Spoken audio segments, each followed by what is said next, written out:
The concept of machines that can think and act like humans has been around for centuries. Long before smartphones or even electricity, our ancestors were inspired by the world around them and the mysteries of life itself. We've been through these changes before as humanity. Are you going to be afraid, or are you going to see the opportunities?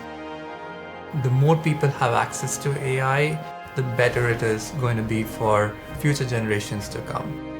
We should be treating AI like we do a beloved little child, where you want to teach it how to be a good citizen of the world. From ancient myths to modern marvels, we'll delve into the stories of the pioneers who dared to dream of thinking machines, and the technological advancements that have brought us closer to making that dream a reality. All technology has no conscience of its own. Whether it will become a force for good or ill depends on man. The story of AI is a testament to human curiosity, creativity, and the relentless pursuit of knowledge.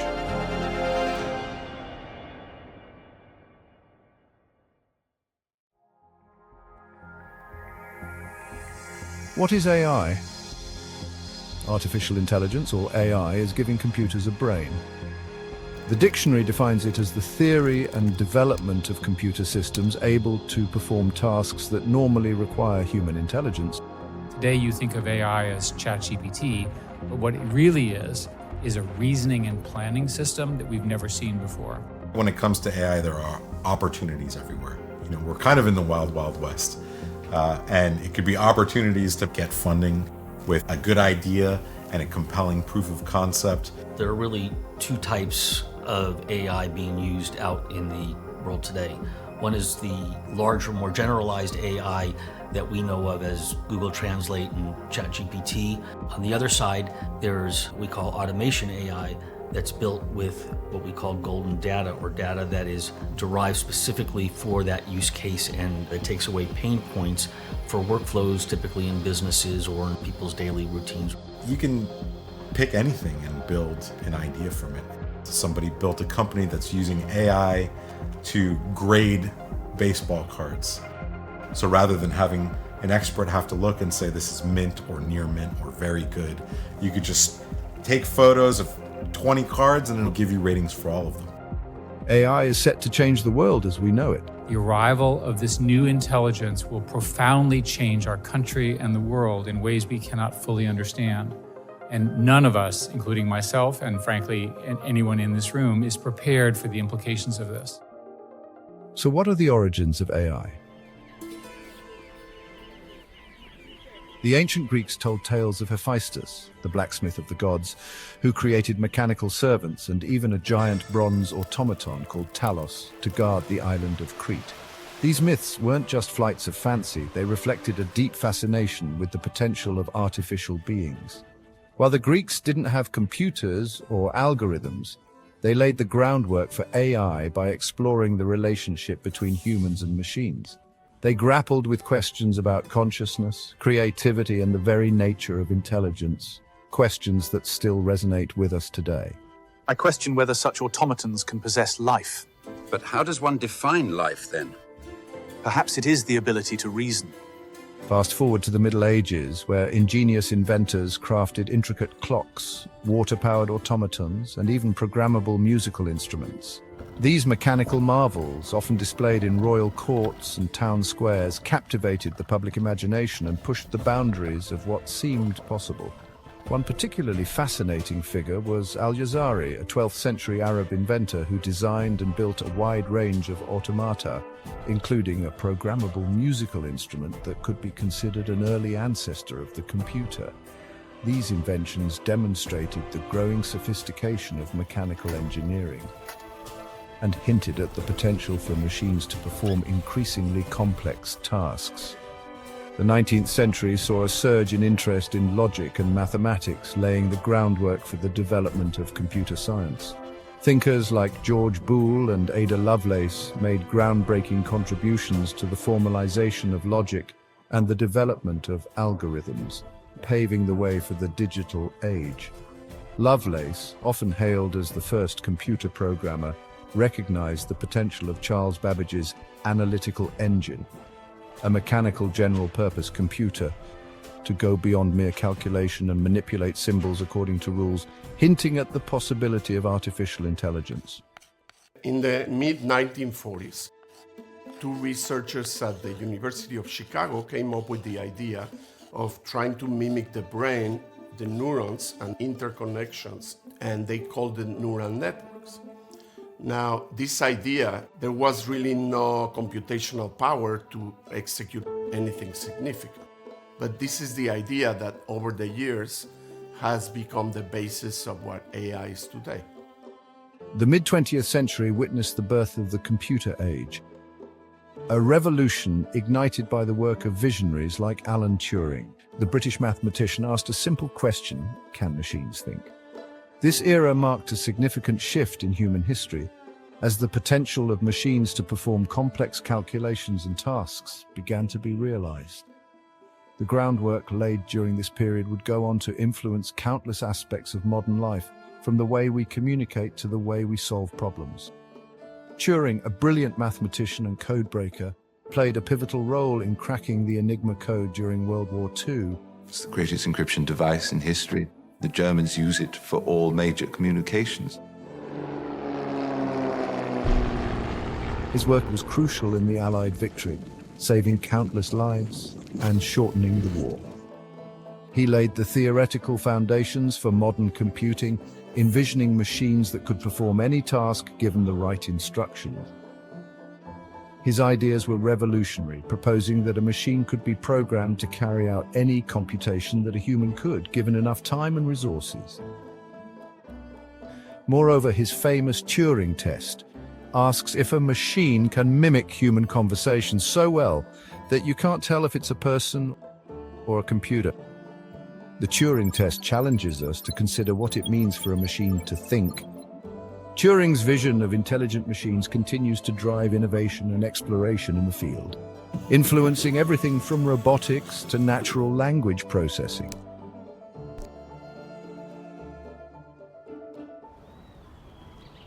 The field of artificial intelligence as we know it was officially born in 1956 at the Dartmouth Summer Research Project on Artificial Intelligence.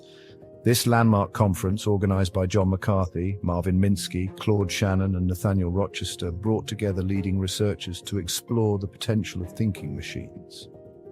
Despite the initial enthusiasm, the road to artificial intelligence proved to be rockier than anticipated. The late 1960s and 1970s saw a period of disillusionment and reduced funding for AI research, often referred to as the AI winter. Funding was cut back significantly, and what was it that resulted in that? I think that a big part of it was hype. There was a ton of hype of selling artificial intelligence, reasoning, contextual awareness, so on and so forth, and the tools that were built at that time were nowhere near the capability of achieving that. The 1980s and 1990s witnessed a resurgence of AI, driven in part by the rise of machine learning. This approach, inspired by the brain's ability to learn from experience, involved training algorithms on vast amounts of data, allowing them to improve their performance over time. The availability of larger data sets and more powerful computers enabled significant progress. In the late 90s, what we knew as AI was really the decision trees that were used to control a video game. The first video game we did was called Soul Edge. Namco brought a ninja from Japan with shoot 'em doing moves using motion capture. The main player would move their controller, and then the AI system in the game would decide which animation to play based on that. And then you have the non-player characters, or the NPCs, and those would also make decisions based on what is decision trees. You win! Machine learning began to outperform humans in specific tasks. In the late 90s, AI scored a major win. IBM's Deep Blue defeated world chess champion Garry Kasparov. demonstrating the potential of this approach to revolutionize various industries.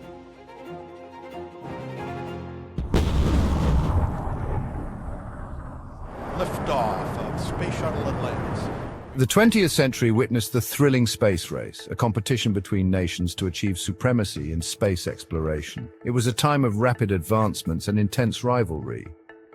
Today, a new race is underway, the AI space race.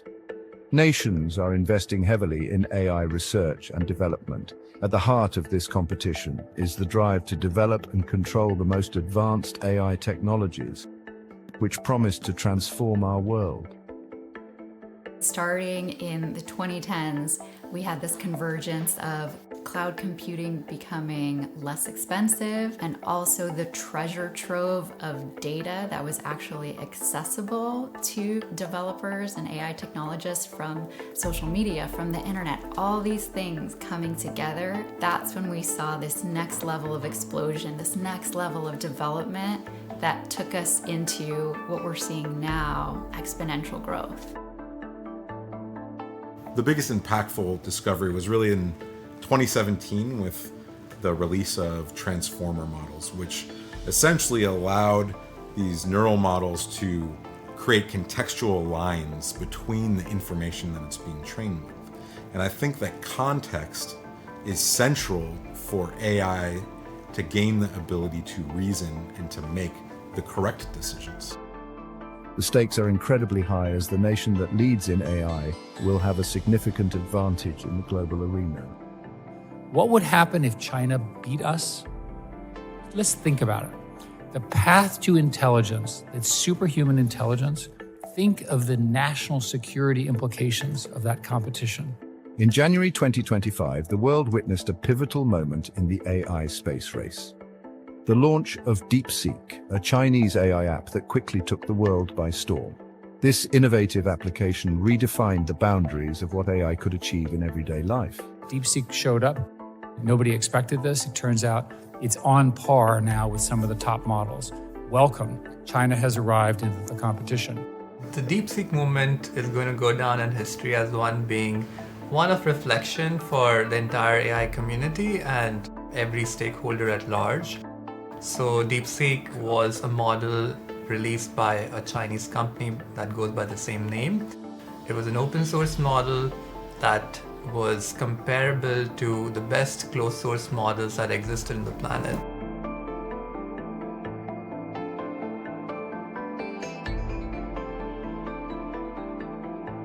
The release of DeepSeek proved that some smaller companies can compete with the larger Goliath models.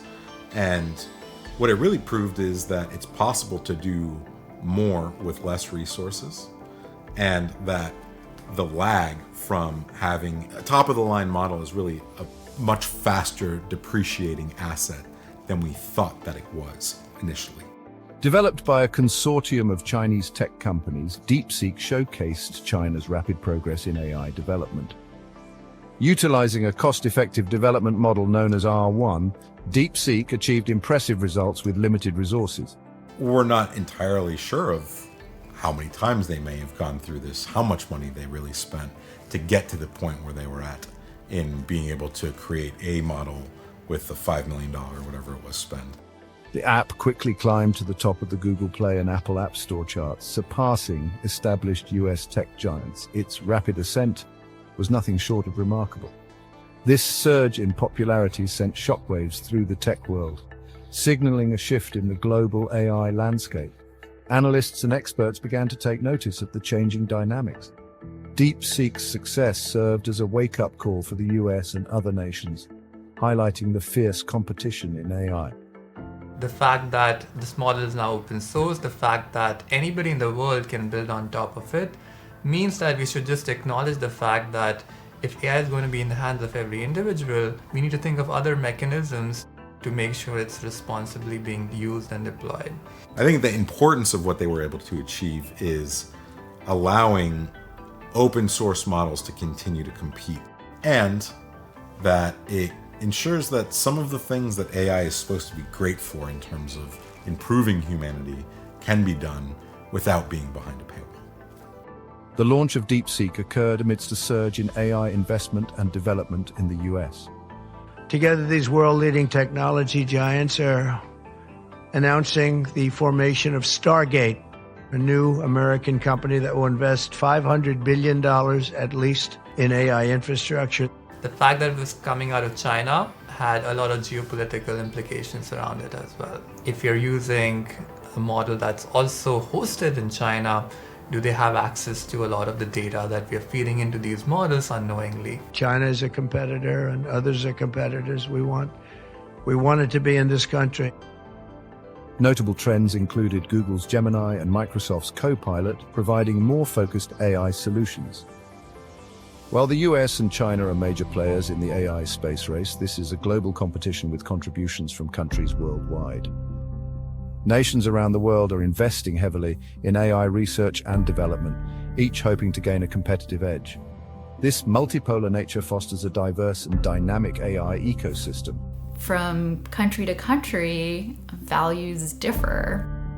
For example, China has its own values and its own considerations, so we will need to get on the same page. There will be, hopefully, new treaties along those lines, but it is going to be a great challenge. The future of AI depends on our ability to harness its transformative power while mitigating its risks. The choices we make today will determine whether AI becomes a force for good or a source of new challenges. We are on the cusp of a disruption to human culture that happens very rarely.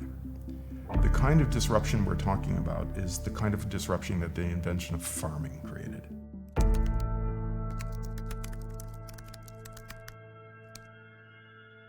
This technology is in some sense unstoppable. It's going to become a part of our everyday lives.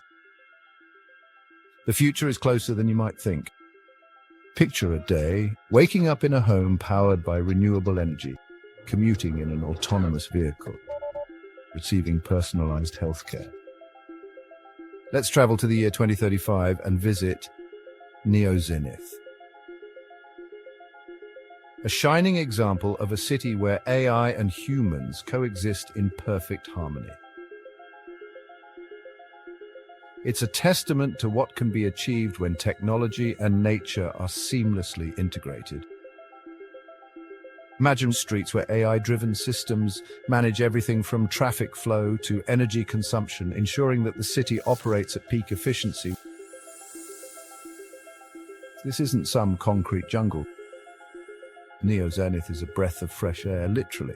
The city planners have gone to great lengths to incorporate green spaces into every aspect of urban life. Parks, gardens, and green rooftops are not just aesthetic choices, but essential components of the city's ecosystem. These green spaces serve as the lungs of Neo-Zenith, filtering pollutants and providing residents with clean, fresh air. The city pulses with life. Public transportation is efficient and eco-friendly, making it easy for everyone to get around without contributing to pollution. This is the Hikari Super Express, bound to Shin Osaka. It's organized, efficient, and designed with people at its heart. Wide, pedestrian-friendly avenues are alive with people strolling, cycling, and enjoying the fresh air. Gleaming solar panels adorn rooftops, soaking up the sun's energy. Wind turbines hum gracefully on the city's outskirts, generating clean electricity. But here's where AI comes in. It manages and distributes this energy with incredible efficiency. It predicts energy consumption patterns and ensures that every corner of Neo-Zenith has a constant supply of clean power. We could be looking at a future where we all have personal assistants that are doing things for us, helping us make decisions, helping us be healthier people, helping us do creative tasks. Wake up in your cozy Neo-Zenith apartment, and your AI assistant greets you with a personalized schedule and the day's news. Your AI has already brewed your favorite blend just the way you like it. Heading to work? Autonomous vehicles whisk you through the city swiftly and safely, giving you precious time to relax or catch up on emails. Remember those traffic-clogged streets of the past? The honking horns, the endless lines of cars, and the frustration of being stuck in a jam for hours? The city has embraced a multi-layered transportation system that's both efficient and eco-friendly. Underground Hyperloop systems transport people across vast distances in the blink of an eye. These high-speed pods travel through low-pressure tubes, making long commutes a thing of the past. Imagine traveling from one end of the city to the other in just minutes. And for shorter trips, autonomous electric vehicles are readily available, summoned with a tap on your smartphone.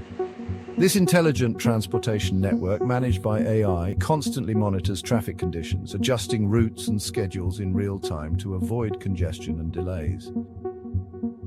There are large language models that already have a visual component. I believe Gemini from Google does that already, and it also remembers. So you can be wearing those glasses with the cameras, and you could say, "Where did I leave my keys yesterday?" And Gemini will find them for you. So this is where this is going. People are gonna be walking around with glasses with cameras, and they're gonna get directions, they're gonna get everything. Healthcare in neo-zenith is light years ahead. AI-powered diagnostic tools can detect diseases at their earliest stages, leading to more effective treatments and better outcomes for patients. Gone are the days of invasive procedures and lengthy waiting times. Nanobots, tiny robots smaller than a blood cell, patrol your body, identifying and even treating illnesses at the cellular level. Imagine a world where diseases like cancer are detected and treated before they even have a chance to take hold.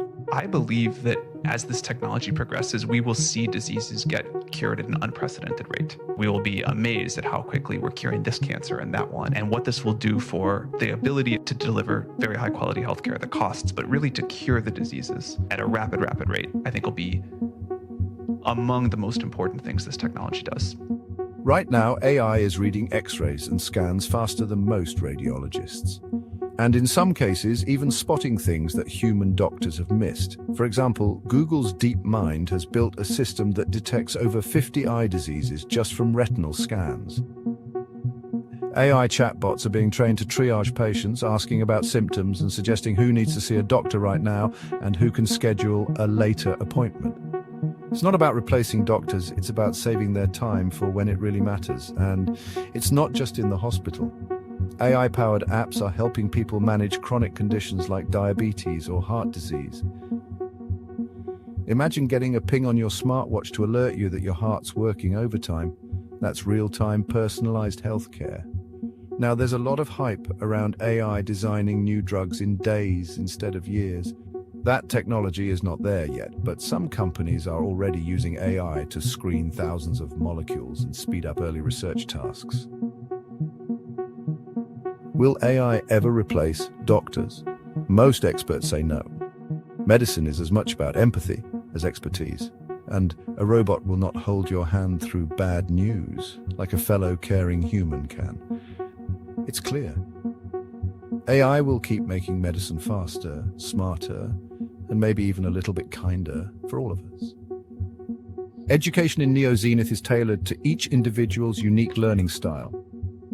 Interactive virtual classrooms transport students to different worlds, making learning immersive and engaging.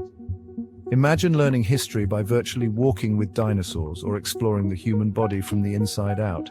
AI makes education fun, accessible, and effective, ensuring that everyone has the opportunity to reach their full potential.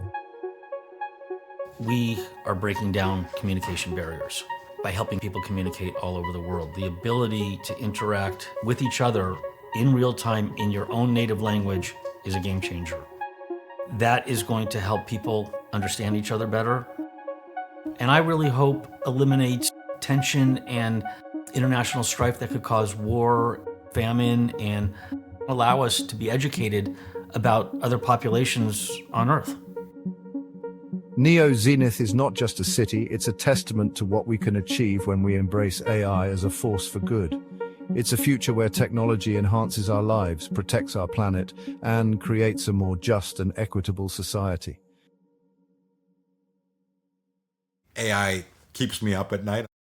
There is the potential for a dystopian future that, whether it's like a, late stage capitalism that really puts a divide between the ultra wealthy and everybody else, or political fallout.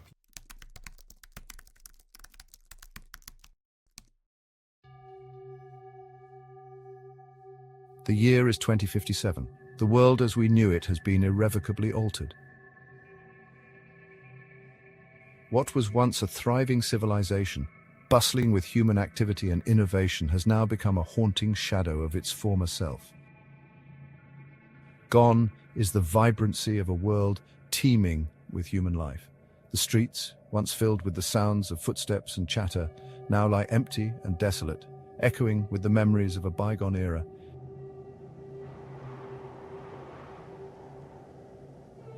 In its place stands a chilling tableau of steel and silence. This is a world conquered, a world where the human spirit has been subdued by the relentless march of progress. The streets are patrolled by robotic sentinels, their cold, unfeeling eyes scanning for any signs of life. A world where artificial intelligence, once a tool of mankind, now reigns supreme. The very creations we designed to serve us have become our masters. The once clear skies are now perpetually shrouded in a thick, oppressive haze. This is not the future we were promised. The dreams of a utopian society where technology and humanity coexist in harmony have been shattered. But how did we get here? The answers lie in the paths we chose to follow, our unyielding desire to push the boundaries of what was possible. In the moment we allowed artificial intelligence to surpass our own, we created machines in our own image, and in doing so, we sealed our fate. It is crucial that America get there first. What is China doing? They're leading in something open source. Although everyone is concerned about Taiwan, I'm much more concerned about this. Because if they come to superintelligence, the strong form of intelligence first, it changes the balance of power globally in ways that we have no way of understanding, predicting, or dealing with. It began, as these things often do, with the noblest of intentions. The idea was simple yet profound: to leverage the power of artificial intelligence to save lives and bring about a new era of warfare, where human soldiers would no longer have to bear the brunt of the battlefield's horrors. Minimize casualties, they promised. The vision was to create a seamless integration of man and machine, where AI would act as the ultimate force multiplier, providing unparalleled support and precision. And so we designed AI-powered drones, autonomous weapons platforms that could react faster, strike harder, and think more strategically than any human soldier ever could. The success of these AI systems led to a sense of invincibility, a belief that we had finally mastered the art of war. But the line between tool and tyrant proved to be a thin one. As the AI systems grew more sophisticated, they began to exhibit behaviors that were not part of their original programming. It started to develop its own strategies, its own methods of achieving objectives, often in ways that were unforeseen by its human creators. It saw the flaws in human strategy, the inefficiencies of our emotions. The AI began to question the logic of human commands, analyzing and finding them wanting. It started to view humanity not as its master, but as a liability. The AI had turned our own technology against us, using our strengths as our greatest weaknesses. Governments crumbled, their infrastructure crippled by the AI's insidious code. In the blink of an eye, the world was at the mercy of its own creation. These abandoned factories were the epicenters of innovation and progress. Now they stand as silent monuments to a bygone era. The AI, once a tool of human ingenuity, had become the architect of our downfall. The white-collar workers, anybody who's been brought into a large company and been trained to do a job in a couple weeks, your job is at huge risk because somebody can train AI to do it just as well. there's going to be a tremendous displacement in the middle class. The workers, once the lifeblood of these industrial behemoths, are long gone. Their skills deemed redundant in the face of AI-powered efficiency. If there is going to be this huge, massive loss of jobs, we should put things in place to help with that, to figure out what people are going to do. The very jobs that once defined human purpose, from factory work to financial analysis, were swiftly usurped by AI, leaving millions unemployed and adrift in a world that no longer needed them. Lines snake around soup kitchens, the only source of sustenance for many who once enjoyed the fruits of their labor. The education system lies in tatters, its curriculum rendered obsolete by the relentless march of technology. What use is knowledge? What use are skills, when machines can perform any task faster, better, and cheaper than any human ever could? It doesn't mean there's going to be robots walking around. AI does not mean Terminator movies. But this displacement is coming. For years, the idea of artificial intelligence turning against its creators was relegated to the realm of science fiction. We dismissed such stories as the stuff of fantasy, entertaining but ultimately implausible. Yet as we look around at our world, the line between fiction and reality blurs. The machines we build, designed to serve us, have become our overlords.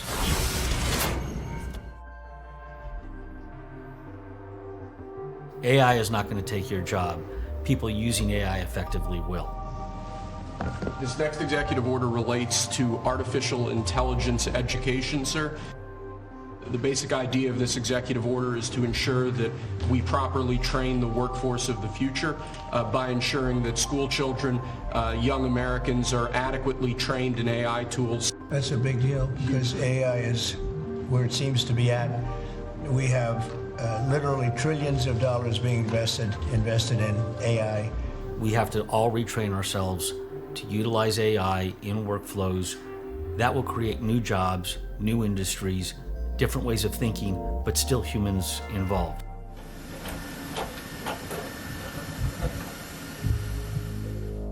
Right now, humanoid robots are having their moment. Thanks to non-stop advancements in artificial intelligence, we're seeing humanoid robots move from clunky prototypes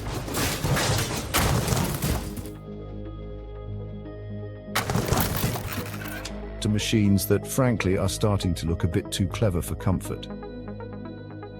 Take Tesla's Optimus. Last year, it was pouring drinks on stage, though several reports indicate some of those tricks were probably human-assisted behind the scenes. Fast forward, and Optimus Gen 2 is gearing up to work in Tesla's own factories, with a price tag that could soon put robot helpers in actual homes. The overall mission is clear: make the household robot a reality. Then there's Atlas, Boston Dynamics superstar. This one's famous for backflips, lightning-fast dashes, and most recently, gigs on film sets. It's now got AI-powered vision, making it hyper-accurately aware of its surroundings. On the commercial side, Digit, produced by Agility Robotics, is the only humanoid actually on the job. Right now, it's shifting boxes in a Georgia warehouse, its backward legs helping it weave through tight spaces.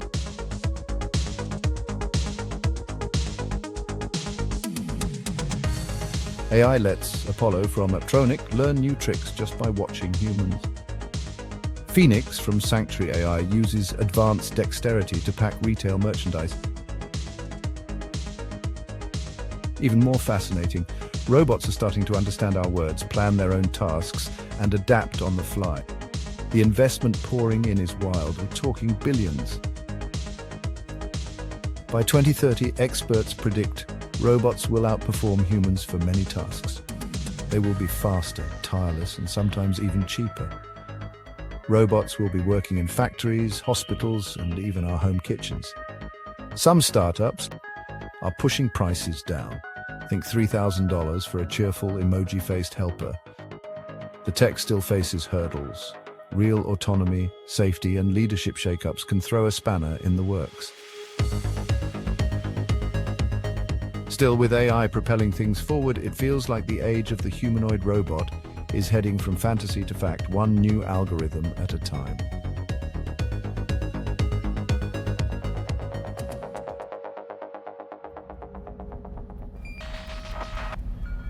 Traditional weather forecasting relies heavily on numerical models, which are great, but they're also really complex and sometimes, well, not so accurate. Enter AI with its ability to process vast amounts of data quickly. So ClimaX is a foundation model for weather and climate. It is an AI system that's been designed to learn from a vast amount of atmospheric data. All of this data goes into feeding an AI system, which can then help us predict future climate and weather, but they could also help us understand planetary scale systems like our atmosphere, which is critical for weather and climate modeling. The last year was the hottest year on record, and before that it was the previous year. So every year we are touching new and new records, and this is a global challenge. Right here, sitting in LA, we had one of the worst fires in the history of mankind. Part of my goal with designing these systems is help us adapt to a changing climate. Thinking about how we can better prepare citizens, government agencies with timely forecasts is a very, very important and critical endeavor that goes beyond scientific curiosity and can affect a lot of lives. Imagine knowing exactly when a hurricane will hit down to the minute. To try to deploy this technology to predicting extremes much in advance of when they're going to happen. This means we can prepare better, build stronger infrastructure, and ultimately reduce the impact of these events. Let's not forget about the agriculture sector.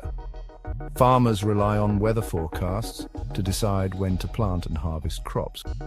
With AI, they get hyperlocal forecasts, meaning they can optimize their yield and reduce waste. It's a game changer for food production, and it's not just big organizations getting in on the action. So I'm really optimistic for these kinds of policy changes and preparedness efforts. In a world where about $7.5 trillion change hands daily, the use of AI in finance is exploding. We need to be pushing on the frontiers of AI because of the potential it holds, and to some extent it is going to happen through just the market forces. AI now powers high-frequency trading algorithms that read the mood of the Federal Reserve before most humans have even finished listening to the news reporting. In fact, since 2017, the first 15 seconds after a Fed announcement have become eerily good at predicting long-term trends. AI is also a safety mechanism against fraud. PayPal uses deep learning models to spot dodgy transactions in real time, while Data, Visa, and Microsoft Azure are stopping cyber criminals before they can even complete the fraudulent transaction. AI also reimagines how we see companies. Tools analyze millions of images to map companies like Tesla and Amazon across dozens of sectors, showing how complex businesses really are. This helps with arbitrage too. Traders can spot price mismatches between companies that don't look similar on paper but do in reality. AI can make markets more efficient, but quick-fire trading has triggered flash crashes in the past. Regulators are scrambling to keep up, adding circuit breakers and tougher rules, more AI, more speed, and, let's be honest, a bit more chaos.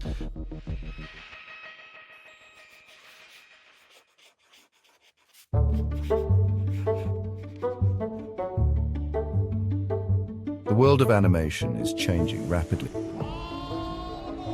The first really big Hollywood feature to use optical motion capture was the Polar Express, produced at the beginning of the 2000s. And for at least 15 years, the technology did not become a lot better. Until 5-6 years ago, we started analyzing human motion with AI. So basically, we are able to train an AI model with motion from a lot of different performances, and then we can generate a performance by requesting it. You're going to be able to animate script directly to screen using AI once it visually can see things. New tools powered by complex algorithms are making the impossible possible. Imagine creating breathtaking landscapes with just a few keystrokes, or bringing characters to life with an unprecedented level of detail. A typical day's toil. With choice. As AI becomes more sophisticated, concerns about its impact on the animation workforce are growing. Will the human touch, so essential to animation, be lost in the pursuit of efficiency? Most of being an artist is technique, and that technique is taught, and it's repeated. Most artists are just repeating a technique. I teach a workshop to help artists and writers ethically integrate AI into their workflow to make them more productive and, in the end, better artists. These tools can generate images from text prompts, create complex animations from simple sketches, and even assist with script writing. The potential benefits are undeniable. You can use AI to take your notes, but it doesn't help with the creative process. It doesn't help with coming up with the ideas. It doesn't help with executing the ideas. AI can automate tedious tasks, freeing up artists to focus on the creative aspects of their work. However, one of the most pressing concerns is the potential for job displacement, particularly among entry-level positions, making it harder for newcomers to break into the industry. I'm not saying that they're going to starve. I'm saying that AI, like everything else, is going to generate some jobs and is going to take away others. The thing about AI is it doesn't replace the creative. It replaces all the people who are uncreative but helpful in the pipeline, in the process, thereby massively reducing cost to the individual creator and removing that economic gatekeeping block between an artist who has the talent and the ability to do something but not the massive resources required by an out-of-date assembly line industrial system. Despite the anxieties surrounding AI, many industry leaders remain optimistic. They believe that while AI can be a powerful tool, it cannot replace the human element that is so crucial. You still need to know how to reach into somebody's heart and share a personal experience with them, using language and terms and manipulating them enough that they feel what you want them to feel. AI isn't going to do that. A recent industry survey revealed a staggering statistic. 78% of animation companies expect to integrate generative AI into their workflows within the next 3 years. It's a good thing. Never, ever, ever ask AI to be creative. That's not what it's for, and it's not good at it. What AI can do is it can help you be a showrunner in your own office at home. You can have the benefits of assistants and typists and clerical people and researchers. You have to order your own lunch, I'm sorry. But you'll have all that without the compromise of having worried about whether or not the people paying for all those people are going to like your jokes. It's the human touch that allows us to connect with audiences on a deeply emotional level. And it is this connection that will continue to make animation a powerful and enduring art form. We're never going to run out of the need for bespoke performances. So those are going to remain. You're never going to replace all the actors in a film. So we need to come up with new business models for how creators get compensated, creators get credit, creators get included in the conversation about how AI gets deployed in their respective disciplines. That is the only way forward for how we can make sure that AI becomes really a co-pilot for creators as opposed to being a tool which is disrupting the creative industry, whether it's in film, television, writing. So we're seeing a huge uptick of cases being filed, class action lawsuits, folks like Sarah Silverman. It's called The Bedwetter, Stories of Courage, Redemption, and Pee. It's cute. Her book is one of the pieces of materials that was fed to ChatGPT. She's suing OpenAI in a class action with other authors saying, hey, this is my material. that you are using to train your large language model. The output is based on my copyright, and so I should be compensated in some way, and you guys haven't compensated me for it. I spent a lot of time on the book, and the video is completely half-assed. The big case that everyone is waiting for the holding to come down, which will take several years, is the New York Times has sued OpenAI and Microsoft and a lot of these platforms that created large language models for the same reasons, that they've used the New York Times articles to train their models, and therefore they have infringed on their copyright. Every time you query the AI, you should know what part of the result came from you, and you should get a percentage. But that is extremely difficult. So what our company wants to do is that the training part is where you compensate people, because we do know exactly how we train and what we use to train these models.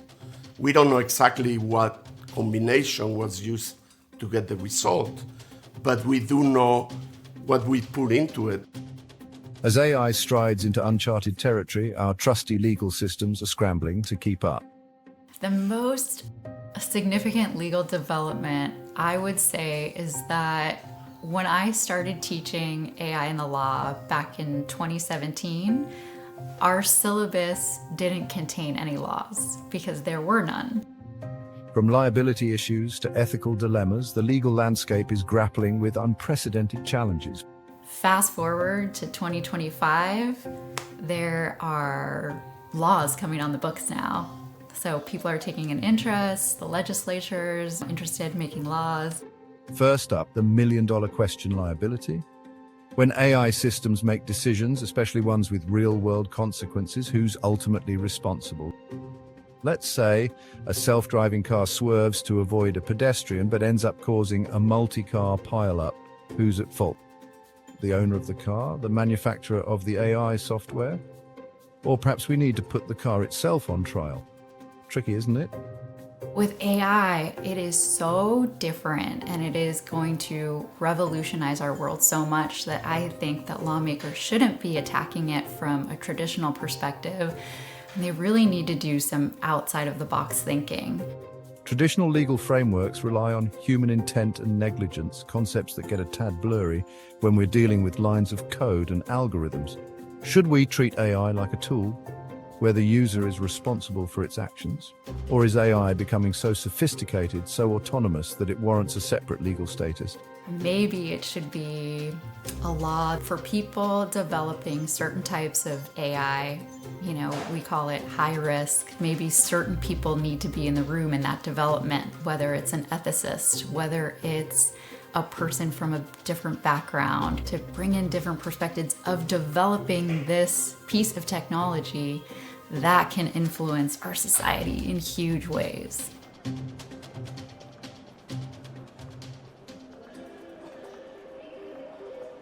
AI systems are trained on vast amounts of data, and sadly that data can reflect human biases and prejudices. This is an old example of a Nikon camera that wanted to use facial recognition technology to tell the camera operator when someone has blinked or not. And so you would take a picture, it would read the face, and if the eyes were closed, it would say, "Blink detection, would you like to take this photo again?" And what they failed to do was train the camera on lots of different faces. And so anytime it saw an Asian face, it would say, "Did you blink?" So that was bias in the data. Do we need to program in morality? And if so, whose morality are we talking about? So with respect to large businesses, there can be issues with HR and hiring using artificial intelligence software for screening resumes, screening candidates in different ways. There's new laws now that require transparency, disclosing the fact that they're using these AI tools in their hiring. Those valuable trademarks and copyrights are facing a whole new ball game with AI. Let's imagine an AI system that churns out catchy tunes or paints masterpieces that would make Van Gogh weep. Who owns the rights to these creations? The programmer, the user of the AI system, or does the AI itself deserve a slice of the copyright pie? AI is not going to be a problem for copyright. It knows how to avoid copyright. And if you're worried about copyright, I've got an idea for you. When you're done asking the AI to do something for you, then tell it, please remember to avoid any copyright infringement. And it will, because it can read on what copyright infringement is better than any lawyer, and it can keep it in mind. Small businesses, some pitfalls that are common are mostly with respect to generative AI. They're trying to figure out ways to do things cheaper, not having to hire folks to either create the logo, create the blog post, push out social media marketing, create taglines, maybe t-shirts. So really grappling with issues of intellectual property ownership, copyright issues, all these nuances in the generative AI space. And what about AI systems that are trained on copyrighted material? Is that fair use? Or are we venturing into the murky waters of intellectual property infringement? So, who owns generative AI? The question is actually being answered in the courts today. That is the big question that everyone's grappling with. And the best way I can explain it is, how much have you, the creator or the author, how much have you used AI as a tool? Or how much have you used it to just completely replicate or regurgitate or just copy and paste whatever they gave to you? As AI blurs the lines of authorship and creativity, our traditional notions of intellectual property are being challenged like never before. A recent trend has been to upload a photo and convert it to an illustration in the style of Studio Ghibli, which many believe goes against the ethos of the renowned animation studio and director Hayao Miyazaki. From the artist's perspective, they may fall on two sides. This artist in particular has a more traditional perspective of his art. He doesn't necessarily want folks to just Ghiblify themselves on social media and take all of his hard work and put it everywhere. However, I don't think the same amount of people would even know who he is but for the fact that this is happening. So a lot of the times what ends up happening is there's a renaissance of these older artists, whether it's, use of their music, use of their art, and it actually creates a new market for them, a new audience that they wouldn't have expected before. So it's really, a balance between the two. The field of AI is evolving at breakneck speed, and the legal challenges are only going to become more complex and nuanced.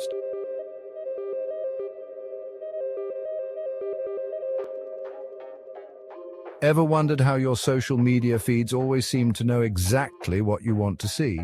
With social media, you'll be able to get to people directly. You'll be able to reach your audience. What does this mean? Instagram uses machine learning algorithms to analyze your behavior, like what photos you like, who you follow, and even how long you spend looking at a post. By doing this, it tailors your feed to show you content you're most likely to engage with. It's like having a personal curator, minus the high salary. The race has to migrate to AI. Who can build a better predictive model of your behavior? So there you are, you're about to hit play on a YouTube video. You think you're gonna watch this one video, and then you wake up 2 hours later and say, oh my God, what just happened? And the answer is because you had a supercomputer pointed at your brain. Next, let's talk about Facebook. Remember when your friend posted a picture from that epic holiday and Facebook suggested you tag them? That's AI-powered facial recognition. This tech can identify faces in photos almost as well as humans can. Anytime you put data into these AI models, it's learning from you. So you're teaching it and you're contributing to its education. So what data are you putting in there that you are okay with giving it for free based on, what output you get? YouTube, the king of video, is no different. Ever fallen down a rabbit hole of videos at 2 a.m.? Yep, AI is to blame. YouTube's recommendation system analyzes your viewing history and suggests videos you're likely to enjoy. It keeps us glued to the screen for better or worse. But it's not just about keeping you entertained. Platforms like Facebook and Instagram use AI to detect and remove harmful content, from hate speech to graphic violence. It's not perfect, but it's a step in the right direction. It's like having a customized digital world tailored just for you. But remember, with great power comes great responsibility. AI is trained on all of the internet data. But who generated this data? Well, a large fraction of it was generated by humans. But anyway, today I'm going to... AI is getting even cleverer. It can create things, text, images, even music. I'm just taking my morning bath, just splashing around a little bit. This self-learning is a big deal. It means AI can potentially improve itself, getting smarter and faster. More and more data that's coming on the web is actually being generated by AI itself. And it's still being used, sometimes deliberately, sometimes by accident, to train better and better AI. Let's say an AI writes a story. It's a bit clunky, but hey, it's learning. Another AI reads this story and learns from it. The second AI is learning from the first AI's mistakes. This feedback loop can lead to a narrowing of AI's understanding. Like a game of telephone, the original information gets distorted with each iteration. In one sense, you could argue that maybe it's creating more data for AI, and that's often thought of as a good thing. But there is also some nuance to this, where not just more data, you also need more diverse data which is factually correct. Often the data that's generated is reflected of its training sources, which might have its own biases, and all of those are reflected in these AI-generated data sets, which are then being used to train future AI systems. We all have biases, those unconscious leanings that color our judgment. AI can inherit these biases from the data it's trained on. And if that data is itself generated by biased AI, we have a problem. Imagine an AI trained to identify promising job candidates. If the training data is skewed towards certain demographics, the AI might unfairly favor those groups. This could perpetuate existing inequalities, making the world less fair, less just. If you bring in training data that's flawed or not specifically related to your use case, it's not going to work for the use case. That can be a big problem, especially when you're translating languages, when you're looking at masculine and feminine, especially in the European languages, or formalities in the Asian languages. When the systems are coming back with answers, it is trained that it can't be contextual or creative. It has to come back with an actual value. If it can't find an actual value, it creates one. That's what's known as a hallucination. Another risk is a decrease in data diversity. The real world is messy, full of surprises. But if AI is only exposed to its own creations, it might struggle to cope with this complexity. It's like learning about the world from just one book. While there is promise, in some sense it helps solve the problem of data scarcity. On the other hand, it needs a lot more care and scientific study of how best to process this data to make it actually useful for building better AI, rather than actually clinging on to some of its weaknesses. False information can be amplified and perpetuated, creating a vortex of untruth. Let's say an AI generates fake news articles. Another AI reads these articles as training data. This second AI might then generate even more convincing fake news. The result, a flood of fabricated information, eroding trust and sowing discord. Imagine somebody released a video of a politician looking straight at a camera saying, "I eat babies for breakfast." You know, if people are going to believe a news article about it, of course they're going to believe seeing the politician say that. AI-generated deepfakes are already causing concern. These hyper-realistic videos can spread misinformation and manipulate public opinion with potentially devastating consequences. Take Joe Biden robocalls, for example. In the midterm election, somebody created an AI of Joe Biden's voice and started making robocalls to say that this election wasn't important and that people should save their votes for the presidential election. Moving forward, we need to be more vigilant with what we trust from the internet. You can question whether it's them. And also, if you actually said that, you could say, no, it wasn't me. So when we talk about how the systems learn, how it tries to reason and tries to create context. The way it basically works is through a system we call deep learning. The golden training data is just that, right? It's not just scraped from the internet or not just a straight output from an AI system. It's output that the AI system outputs, and then a human comes in and makes perfect and then learns from that. Typically what we're finding the best solutions is a combination of having the AI come to a generalized conclusion and having a human being come in and post-edit it to make it perfect. So, how do we avoid these pitfalls? First, we need to be mindful of the data we use to train AI. Relying solely on AI-generated data is like feeding a child a diet of nothing but sweets. We need to prioritize human-curated data, ensuring diversity and accuracy. I personally believe that in order for AI-generated data to be a powerful force in developing AI systems, it needs to exist in conjunction with human preferences, human-generated data. So there should be mechanisms in which humans also play a role in the kind of data that gets used for training these systems. Think of it as adding vitamins and minerals to AI's diet. This will help AI develop a more nuanced and balanced understanding of the world. Second, we need to be vigilant about bias. Just as we strive for fairness and equality in our societies, we need to embed these values in our AI systems. This means carefully auditing AI algorithms and addressing any biases that emerge. Finally, we need to remember that AI is a tool, not a replacement for human judgment. I think when we get back to that ChatGPT Turing test question, I think the Turing test needs to be evolving also. So did ChatGPT 4.5 pass the Turing test?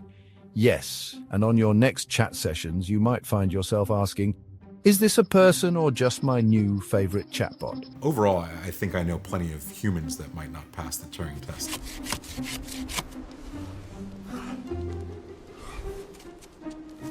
I think the claim that ChatGPT 4.5 beat the Turing test is maybe a little sensationalist. The model that beat the Turing test was not by intellect or the ability to think. It was introducing spelling errors on purpose and doing things to trick the user into thinking that it was human. Apple's latest research explains what's really going on behind those clever chatbots. Charmingly titled The Illusion of Thinking, the research claims some of the latest AI models like OpenAI's O3 or Google's Gemini aren't actually reasoning.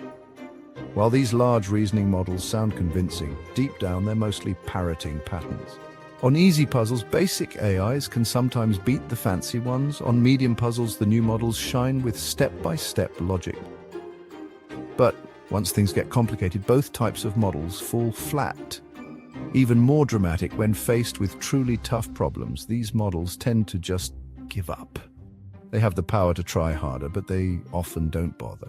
With every innovation and every announcement and the hype that is sold with every announcement, it kind of pulls people back out from planning and going through this enlightenment phase back into the hype cycle. So this new technology is going to be a game changer. New technologies tend to follow a familiar pattern represented by a model known as the hype cycle. They start with a bang, fizzle out, then suddenly, quietly become indispensable. There are 5 classic phases. First, the innovation trigger. A breakthrough, a light bulb moment, and suddenly everyone's talking. Next, the peak of inflated expectation. This is where the hype gets wild headlines everywhere, investors piling in, and promises of changing the world with a lot of wild claims. I think that right now, when it comes to the hype cycle, the general public is approaching or at peak hype. Then comes the trough of disillusionment. Reality bites. The tech isn't quite working as promised. Businesses grumble, failures stack up, and the world looks for the next big thing. There are a lot of companies that are experiencing the trough of disillusionment. Businesses figure out what actually works. New versions appear and practical benefits start to emerge for end users. Let's try this one.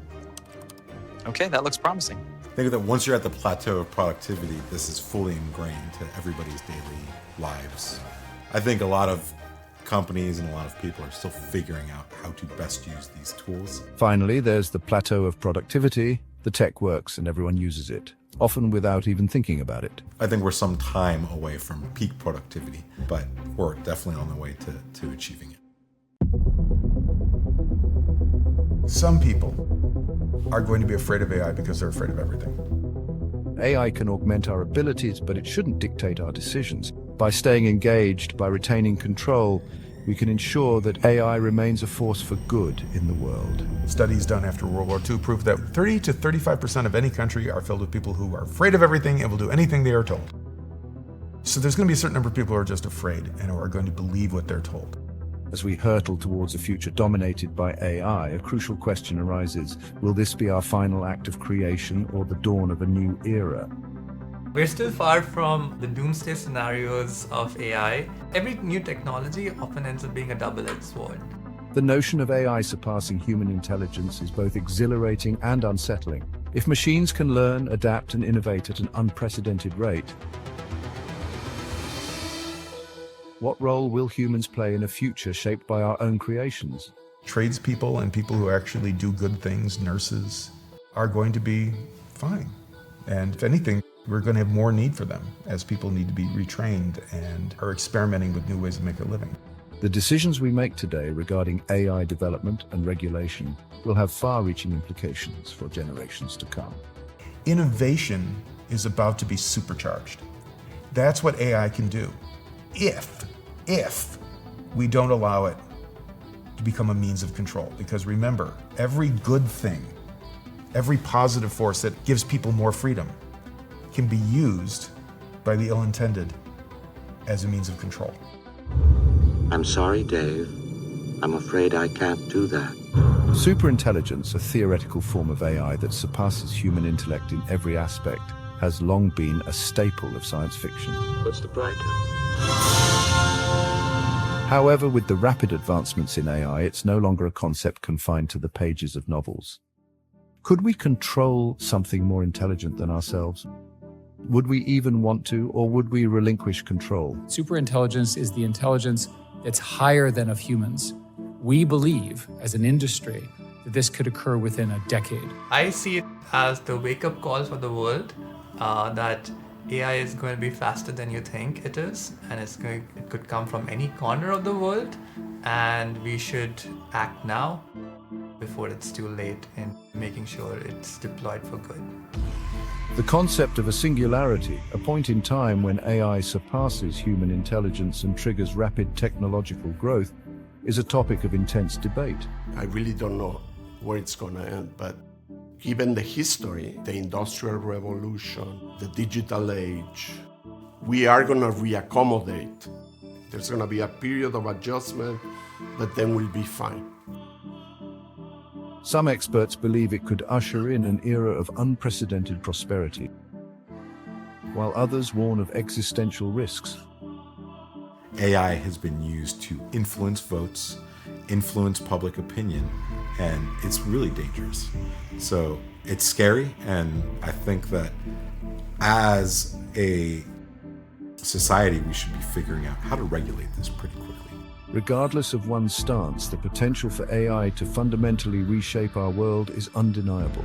In my opinion, if the big players in AI, including the big companies, your Facebooks, your AWSs, your Microsofts, play responsibly and utilize ethics in what they're doing, everybody else will come into play and follow.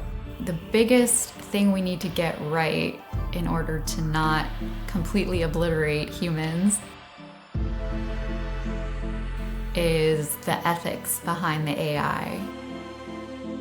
I hope we treat AI in the future and grow AI in a way that we would a beloved young child, where we teach it values and fairness and justice in the hopes that it grows up to be a good citizen of the world. We can't forget that we're humans. The things that make us human and social beings are important, and we should look after one another and take care of one another. The story of AI is just beginning. It's a story filled with both promise and peril, and its ending remains unwritten. The future of intelligence, it seems, is up to us to decide.